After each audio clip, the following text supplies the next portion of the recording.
Start.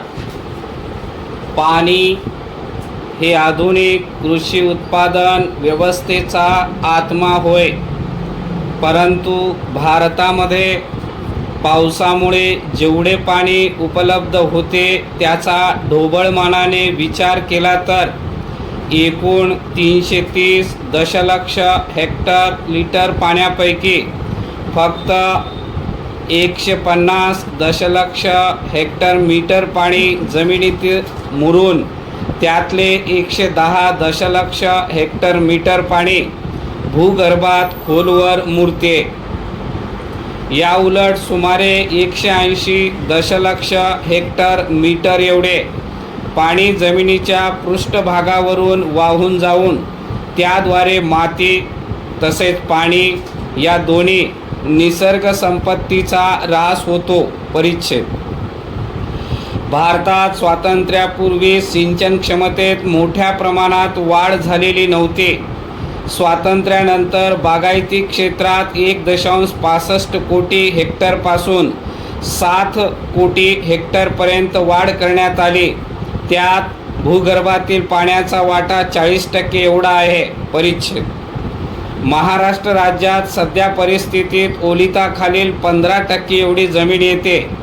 पुढील काळात आणखीन 30% जमीन ओलिताखाली येऊ शकते.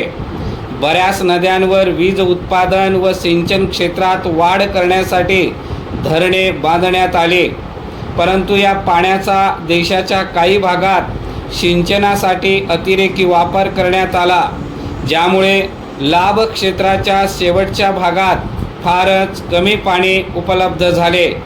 काही ठिकाणी सिंचन क्षमतेचा योग्य वापर झालेला नाही.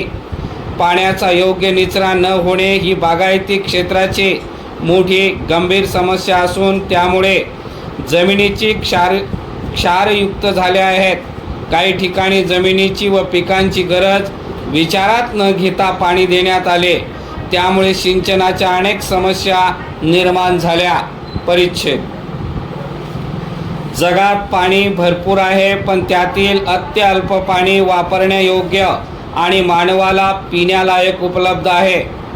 कारण 94% पाणी हे समुद्रात साठलेले आहे आणि ते खारे असल्यामुळे उपयुक्त नाही. त्याचबरोबर 1.7% पाणी हे पृथ्वीच्या दोन्ही ध्रुवावर बर्फाच्या रूपात साठलेले आहे.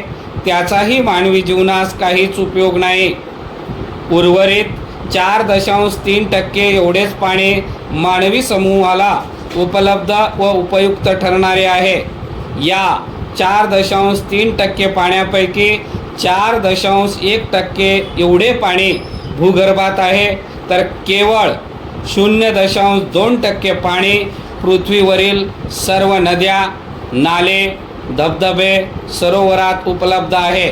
या 0.2% एवढ्या पाण्यासाठीच आज जगातले देश आणि देशातले लोक भांडत आहेत. कारण या पाण्यावरच सर्व धरणे, पाटबंधारे व कालवे या योजना उभ्या आहेत. परिच्छेद. वाढती लोकसंख्या, औद्योगिकरण, शहरीकरण, वाढती पाळीव प्राण्यांची संख्या आणि जलसिंचनाचा वाढता वापर यामुळे उपलब्ध पाण्यावर प्रचंड ताण पडत असून पिण्याच्या पाण्याची टंचाई दिवसेंदिवस भासत आहे. त्यामुळे पाणी हा भांडणाचा महत्त्वाचा मुद्दा ठरला आहे. पाण्याचा योग्य व काटकसरीने विनियोग केला नाही तर हा प्रश्न भविष्यात अधिक गंभीर होत जाणार आहे. आज मितीला उपलब्ध पाणीसाठे आहेत, जी 50%पेक्षा जास्त गाळाने भरलेली आहेत.